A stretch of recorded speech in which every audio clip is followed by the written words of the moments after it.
Allah subhanahu wa ta'ala says in the Quran, He says, As-salatu umududdin. Right? Salat is the foundation of our prayer. Everything we do is all centered around Salat being as our basic foundation upon which we build all our amal. So today we'll talk a little bit about a couple of ahkam about Salat, especially when it comes to qaza prayer, or if you can get to it, azan and iqama, and also niyyah, right, on what and how to maintain intention or niyyah, which is one of the most important ahkam in the prayer itself.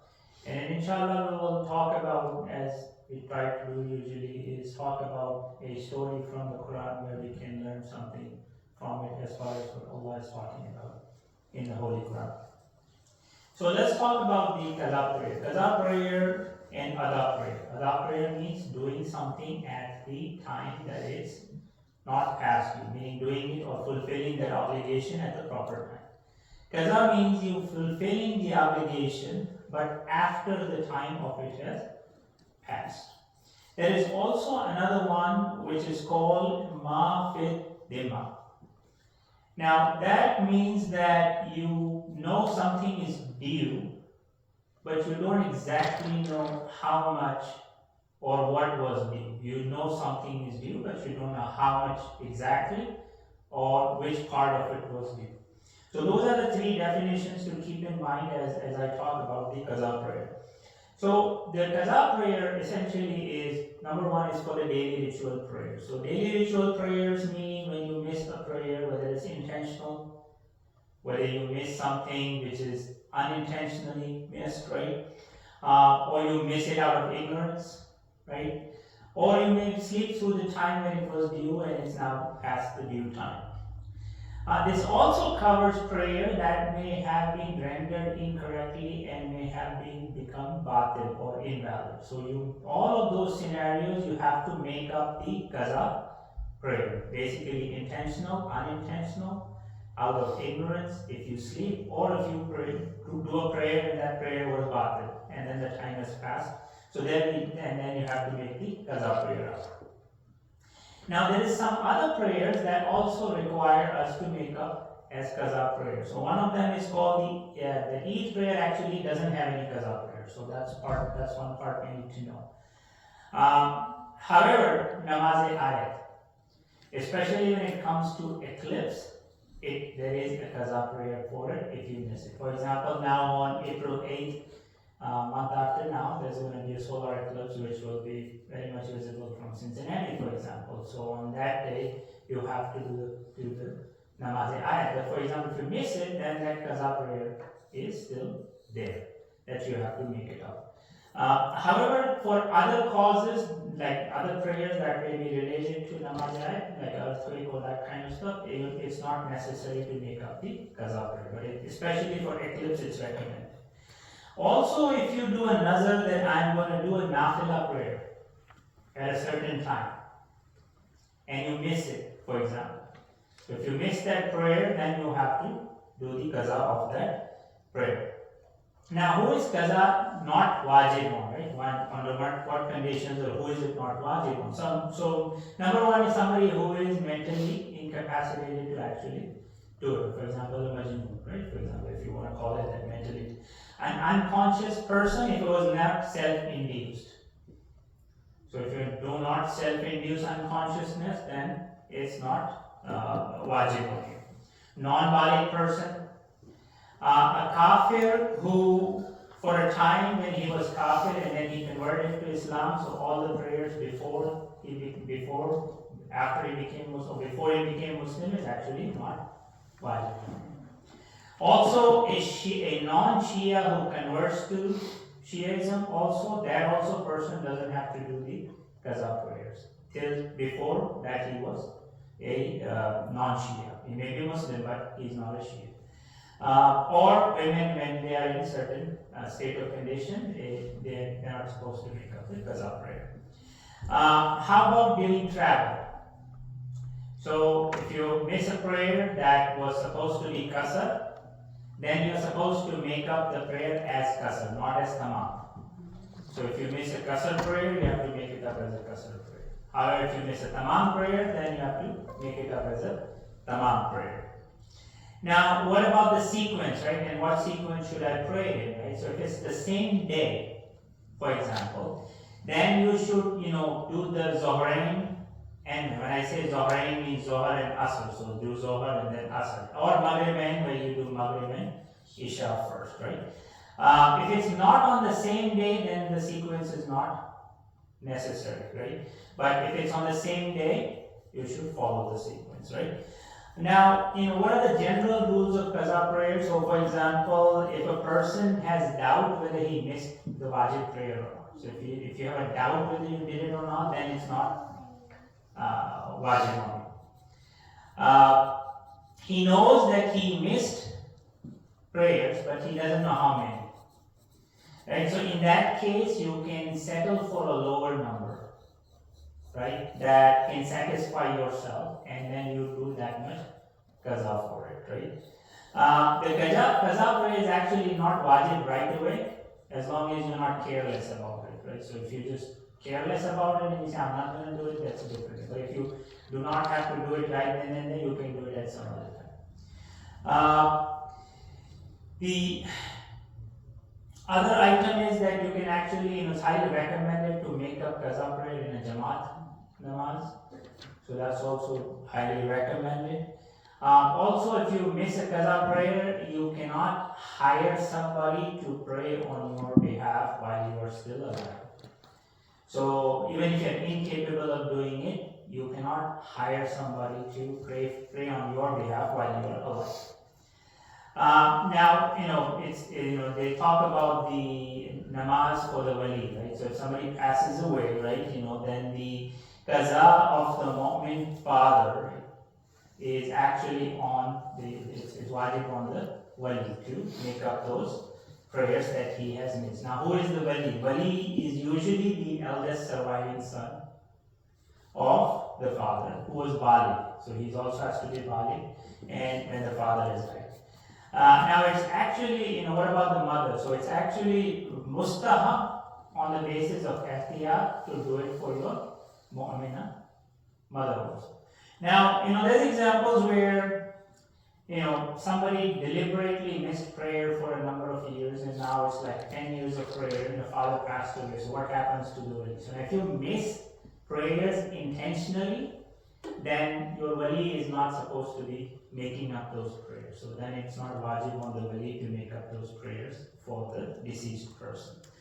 So the only times you make up the prayers are the ones that he missed, unintentionally, or when he was incapable of doing so, and then he passed away. Those are the prayers you're supposed to make it up as a wali.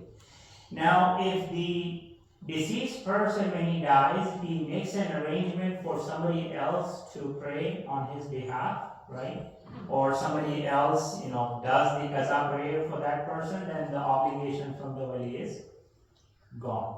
That just gives you an overall high-level view of what type of scenarios would apply when you are trying to make up qaza prayers. Muhammad wa ali Muhammad salawat.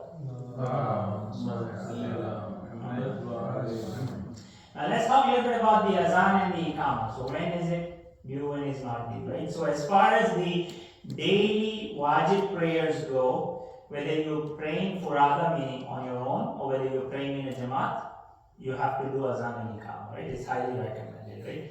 When it comes for time, adhan means at the proper time. If you're doing a qaza prayer, you can still do the azan and the iqamah, right? Whether you are as a traveler, so it's a qasr prayer, you still should do azan and iqamah. It's highly recommended, by the way. Whether you're healthy or sick, you're still supposed to do it. If you're a man or a woman, you're still supposed to do the azan or iqamah, right? Now, however, if there's now mahram will hear your voice, then you have to figure out that part, how that voice doesn't reach the person. So when it comes to azan, it's actually mustahab. So azan is mustahab. However, iqamah is called as mustahabbe muakkad, which means highly recommended to do the iqamah. Right? So it's ihtiyat mustahab not to miss the iqamah for the prayers. And this recommendation actually increases for the Fajr prayer and the Maghrib prayer. Now this extra recommendation for Iqama is actually for men only, it's not for women in general. And then there is no Iqama or Azan for when you are doing Nawafil prayers, right? Meaning any non-wajib prayer, right? Non-wajib prayer or Nawafil prayer, there is no Azan or Iqama. Now if you do want to say, all you do is As-Salat 3 times and you can start the non-wajib prayer. Now, when is Azan and Iqama not applicable? So I just gave you conditions under which Azan and Iqama is applicable. So when is it not applicable, right? So when you join a Jamaat where Azan and Iqama has already been done, so at that time you're not supposed to do Azan or Iqama. You enter a masjid and the Jamaat has not dispersed yet. One is in the Jamaat prayer itself, other is you come in, the Jamaat prayer is done, but the Jamaat has not dispersed yet. There also, you don't have, it's not applicable to do Azan and Iqama. Also, when you hear these Azan and Iqama from somebody else, or someone else's Azan and Iqama, then you're not supposed to do it. When you combine 2 prayers, like Zohrain and Maghribain, right? So at that time, the second Azan is not applicable. So that condition is lifted for the second Azan. And when you do multiple Qaza prayers, right? You do it only for the first time. After that, you can continue with your Qaza prayers. Some of the conditions for the Azan and Iqama is, number one is the person, the Muazzin who's doing the Azan, he needs to be in a state of purity, meaning Taharat, should be standing, facing the Qibla. It's actually makruh when you say, when Qamadi Salah is said, after talking, right after that is very much makruh. So you're not supposed to say that. You're supposed to put your hands into your ears, right? Especially during the Azan. You say the Azan slowly but loudly, and you do the Iqama faster but in a softer voice. Does that make sense? So that's the kind of the condition in it. Now, there is a couple of Arabic things I wanted to point out because, especially from the culture of Asian culture we sometimes don't grasp Arabic that well, right? So I'm going to just give you an example. So when you say Shahada, you say Muhammadur Rasul. But in Arabic, when you start with Ashhadu Anna, right? So when you say I testify, so in Arabic, when you say the grammar is a verbal sentence, means you start with an action-oriented sentence, then except for the doer, everything else is supposed to be ending in a fatha, right? Like an. So when you say Ashhadu Anna Muhammadan Rasulullah, so not Muhammadun Rasulullah. Same thing when normally we'll say Aliyun Waliullah. But when you're saying it in the Azan or Iqama, you say Ashhadu Anna Aliyan Waliullah. This is applicable for what you call verbal-based sentence. So in Arabic, if you use a verb to start a sentence, then except for the doer who's going to do the action, that's the only person that gets the pesh, right, or u sound. Everything else in the sentence is supposed to have the a or the an sound. Now, there's another issue which eventually creeps up in a lot of centers that I've noticed is that when you're reciting the salawat, so Muhammad wa ali Muhammad salawat.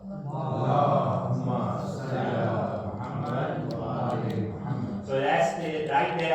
I was going to point out to you when you say Muhammad wa ali Muhammad, that's actually grammatically wrong. Because when you say Allah, right, so there are certain words in Arabic which are called harf of jar. So for example, ba, ta, kaf, lam, waw, min, fi, and Allah. Allahumma salli ala. So when you say Allah means upon. So the next word that's supposed to come in there has to have an E sound. So when you say, you should say Allahumma salli ala Muhammadin wa ali Muhammad. So the E, and don't break it up, because when you say Muhammad, you've ended the sentence, and then you say wa ali Muhammad. It actually should be continuation because you're sending the salawat on Prophet Muhammad sallallahu alaihi wasallam and his progeny. So Muhammadin wa ali Muhammad. So that just gives you an idea about a couple of grammatical rules when you're saying azan, right? You say Ashhadu anna Aliyan, Ashhadu anna Muhammadan, and then when you say salawat, it's Allahumma salli ala Muhammad wa ali Muhammad. That just gives you an idea. Now in the namaz, right, there is 3 things, there's 11 parts of the salat. 3 things actually are not actions per se, right? One is the niyyat, right? And then the other one is tartib and mawala. So I'm not going to talk about it. I'm just going to talk about niyyat. Now the thing with niyyat is it's called wajib-e-rukni, meaning if you miss the niyyat, your salat is batil right away. Right? There is no ifs, ands about it, right? Now niyyat means that the intention of doing something in obedience of Allah subhanahu wa ta'ala's command. So that's what you are doing now. Now, niyyat in the salat doesn't actually have to be spoken. You don't have to speak it. Nor is it necessary to mention out the details, right? I'm praying namaz, 2 rakat, 4 fajr, wajib qurbatan ilallah. You don't have to say anything actually. The niyyat has to be in there inside your heart. That, what you say, it's fine. But it doesn't have to be necessarily talked about, right? The niyyat actually should contain what is called as ikhlas or purity in your heart, right? And the niyyat should be qurbatan ilallah. I'm doing it for the sake of getting close to Allah subhanahu wa ta'ala. So I'm doing this action so that qurbatan ilallah should be there. Because one of the, in Surah 20, ayat number 14, Allah says, Innani anallahu la ilaha illa. Certainly I am Allah. So Allah double emphasizing. Certainly I am Allah. And then He says, La ilaha illa. There is no God except Ana, I. So He's saying I again to Himself. And then He says, Fa'buduni. So worship me. And then He says, Wa'aqimus salat li zikri. So establish prayer for my remembrance. So that's kind of gives you an idea about how much emphasis Allah is putting after his unity or tawheed. Right away He's saying worship me and establish prayer. So that qurbatan ilallah, getting close to Allah, the zikr of Allah, that niyyat is the most important part of the prayer, right? If you don't have that niyyat, then everything goes wrong in the salah. Now, Imam Ali alayhi salam, Muhammad sallallahu he says, Rakbatan fatilka ibadatu tujjar. There are people who worship Allah subhanahu wa ta'ala for the desire of reward as a merchant, as a trader. So when you worship Allah for the sake of a reward, you're like a trader, you're a merchant. I'm doing this so I'm going to in exchange get a reward. And then he says, وَرَحْبَةً فَتِلْكَ عِبَادَةُ أَبِيهِ. And then there is one who prays as if he's a slave. And he's worried about what? Punishment. So he's doing it out of the fear of Allah subhanahu wa ta'ala. And then there is another person who says, Shukran fatilka ibadatul ahra. So the person who is doing it for the sake of Allah, for the love of Allah, and he's doing it to thank Allah subhanahu wa ta'ala, that's the highest level. Now, that doesn't mean all of these 3 are wrong. They're actually just different levels of praying or levels of intention in your heart, right? You may be doing it for the reward of Jannah. Right? You may be doing it for the punishment, saved from the punishment of fire. Or you may be thanking Allah just for the sake of Allah because you love Him. So there are different levels in your niyyat. And Imam Ali says, I did not worship Allah, right? Khawfan min an-nar. I did not worship Allah subhanahu wa ta'ala out of the fear of the fire. وَلَا تَعَامَ إِلَّا جَنَّتُكَ. Or for the desire of heaven or Jannah. I worshipped Him because I found Him worthy of worship.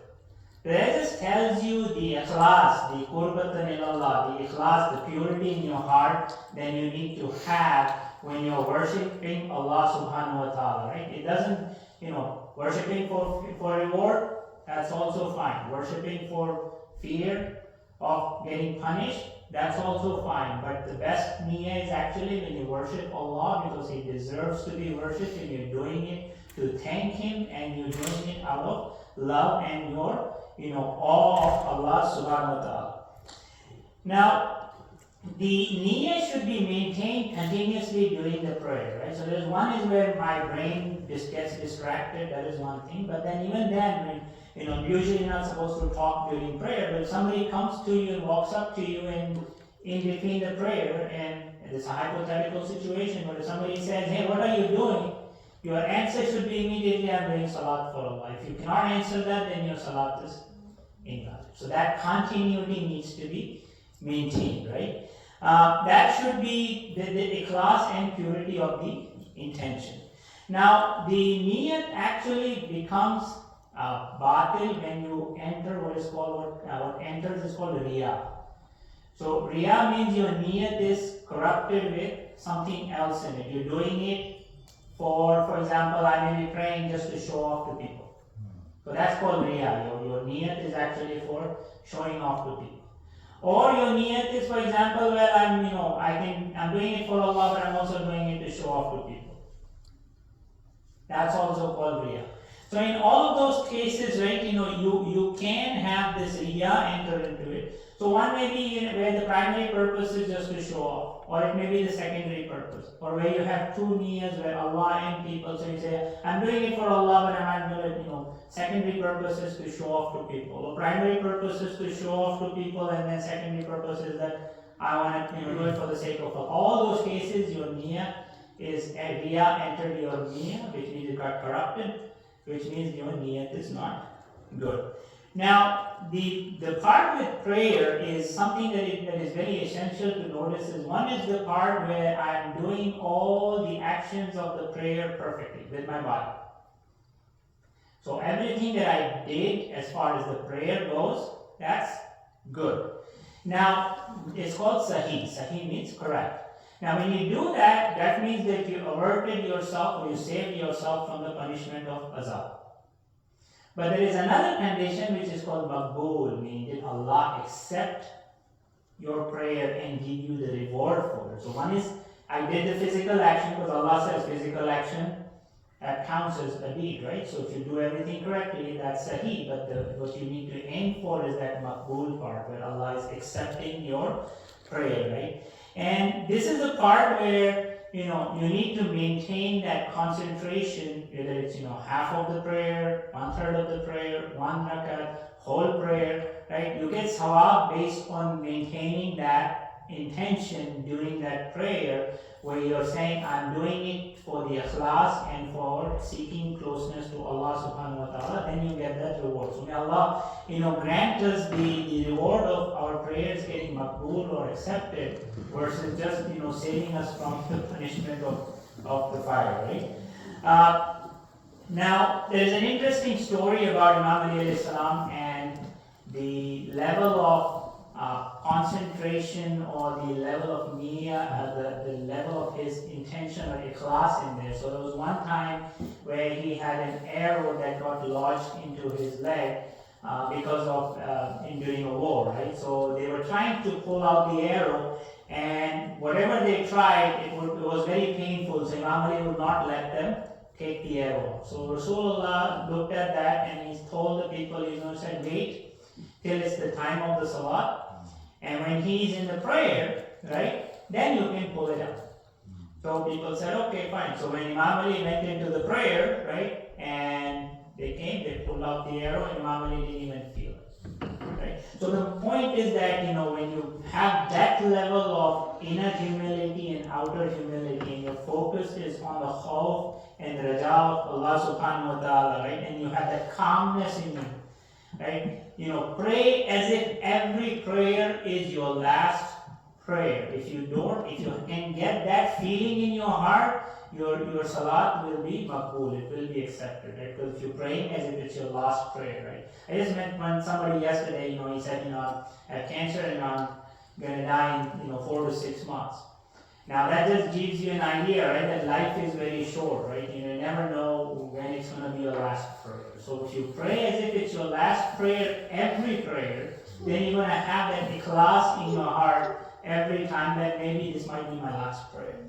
Now, there's a lot of things that cause your deeds to be not accepted. Right? First and foremost is arrogance or ego. I, right? The moment you introduce I inside you, right? Jealousy. If you have arrogance about something, for example, or you do haram deeds or you backbite, right? Those are things that will cause your prayers to be not accepted. And then there's certain things that actually help increase or decrease your sawab for the prayer. So the first and foremost, I'm going to tell you something that you do that might decrease the reward. So one of the things is, if you pray with a sluggish form, I'm in my ruku and I don't have the right form, or I'm sujood, I don't have the right form, or when I'm standing, I'm not standing. Think of this way, you're standing in front of Malikul Mulk, the King of Kings. So you have sluggish form, what does that say? As to your level of commitment towards Allah subhanahu wa ta'ala. Praying in a sleepy state, I'm sleepy and I'm trying to, get the prayer done. And yawning and you're sleeping. You have to have your full attention in the prayer. Praying in a hurry. I have 2 minutes, I need to get my prayer done, off I go. Not good. Also, when it comes to relieving yourself for the bathroom, for example, it's highly, highly, highly recommended to actually go to the bathroom, relieve yourself. The last thing you want to do is feel like going to the bathroom while you're in the prayer. So it's actually not good to actually do that. So you should go to the bathroom, relieve yourself, and then come back. Now, what are some of the things that increase our reward? So number one is, use of perfume. When you use perfume during your prayer, brushing your teeth, for example, combing your hair, wearing good clean clothes, right? And then wearing the aqiq ring inside you during your prayers. All those are highly recommended actions. Bismillah. Let's switch the topic in terms of a story from the Quran. One of the most important lessons we need to learn is that in Surah Al-Imran, Allah says, Allahumma malikul mulki tu'til mulka man tasha wa tanzilul mulka mimman tasha wa tu'izzu man tasha wa tuzillu man tasha bi yadika al-khayr innaka ala kulli shay'in qadir. Allah says Allah is the owner of the kingdom, and He gives to whosoever He wills, and He takes away from whosoever He wills. And in all of that there is khair for you. And Allah is ever powerful over everything. And it's very important, we should always say, MashaAllah, la hawla wa la quwwata illa billah. If you don't have that feeling in your heart, the story I'm going to tell you, everything and anything that can go wrong with our intention, our niyyah, will all go wrong if you don't have that intention in your heart, right? So, ultimate authority rests with Allah subhanahu wa ta'ala. And He is the only truth. And He's the one who determines the reward, or He's the one who determines something may go bad, but in all that Allah says is carefully, right? And when that control is with somebody else, the feeling we should have in our heart is about humility and gratitude towards Allah subhanahu wa ta'ala. And we should realize that this world is transient in nature. Everything that in this world is there is all temporary, right? And you can see that, right? And every day you see things are always changing. Nothing can remain forever. That's the true nature of this world. And that control is with Allah subhanahu wa ta'ala. And there is a consequence when you have Allah. One of the biggest things Shaitan did was takabbur, right? He had arrogance. And if you have that in your heart, everything will not work out, right? And you need to know that Allah subhanahu wa ta'ala always has a role to play, whether you are successful or in your failures. Allah is always saying this carefully. So in Surah Al-Kahf, right? Surah number 18, there is an interesting story with ayat number 32 to ayat number 44. It's the story of the two men and their gardens. And I'm just going to read you the translation for now, right? So just you get an idea about the background. So Allah sets up the background and He says, tell them the parable of two men, the example of two men. We made for one of them 2 gardens of wine. Great, right? And we bordered both with date palms and placed crops in between. So you have a farm which has all kinds of fruit in it and it's covered by, these huge palm trees, which is protected from wind, right? And then he says, both gardens yielded their fruit and failed not the least therein. So it was such a productive soil that the crop would come no matter what, right? Because one, it was protected. And then not only that, he said we made a river to gush forth in the midst of them. So it was protected by wind, got nice sunlight, the soil was very productive, and there's also plenty of water available to irrigate the soil. So that's what was going on, right? So, and he had wealth. So the guy who had the more money, right? So he said to his companion while he was conversing with him. So now this person who's got the more money is talking to the person who's got the less money, right? He says, I am greater than you in wealth. I have more money. He was talking down to him. He says, I have more money than you and mightier in men. Which means more people respect me, I have more children, more people are following me, you are kind of nothing, right? And that's the turning point of the story, because at that time, this person who owned the garden, Allah had blessed him with wealth and people and popularity and children. He got arrogance in his heart. And he started attributing this success to himself, right? And not only that, he started attributing the success, and he started thinking of himself as superior. Does that story sound familiar to you? Right? What did Adam do?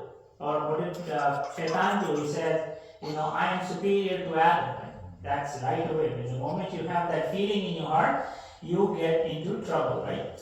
And then he entered into the garden, and Allah says he was unjust to himself. So funny thing is, when you have takabbur in your heart and you have that superiority feeling, Allah is saying you are being unjust to your own self, not to anybody else. You are being unjust to your own self. And he said, I do not think that this will ever perish. You have men, you have wealth, you have children, you have good health, and you think this is not going to go away. And I just gave you the story of the person that I sat in front of yesterday morning. I was having breakfast with him. He said, I know I'm going to die in 6 to 12 months. That's a very interesting feeling. And he is a very wealthy man, has everything going for him, except, he doesn't have the time. So here he says, I do not think this will perish. Right? This wealth of mine is not going to go away anywhere. My popularity is not going to go away anywhere, right? And everything is because of me. So Allah says he's being unjust to himself, and he doesn't have that humility, right, or the gratitude. Remember, I told you the feeling about being humble and having gratitude in your heart. And then he says, I do not think the hour will occur. What hour? The day of judgment. So he's saying, I have this, it's going to last me forever, and by the way, right, whatever I have, the day of judgment ain't going to come, but this is going to last forever. And even if I return to my Lord, so now he's being overconfident, right? How many times, one of the biggest fall down for Christianity is what do they believe, right? They believe that I can do anything I want because Jesus died on the cross for my sins.